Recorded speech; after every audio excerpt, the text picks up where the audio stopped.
11e élection générale au Botswana depuis l'indépendance en 1966. L'un des pays les plus stables d'Afrique a voté ce vendredi pour élire ses députés, des parlementaires qui devront désigner le futur chef de l'État. Malgré les critiques dont il fait l'objet, le Parti démocratique du Botswana du président Ian Khama est donné favori.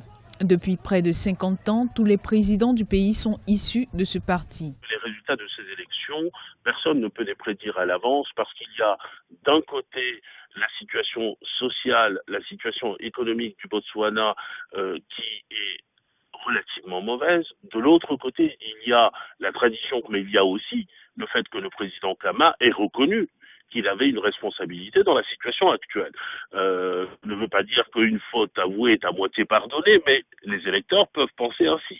D'après les derniers sondages d'opinion réalisés avant le scrutin, il semble d'ailleurs que l'opposition soit désormais perçue comme une alternative viable pour les Botswanais. Même si le président Khama est élu, ce qui est en train de se passer actuellement, et notamment la montée en puissance de l'opposition, va l'obliger à reconfigurer sa politique future et à reconfigurer l'environnement politique au Botswana.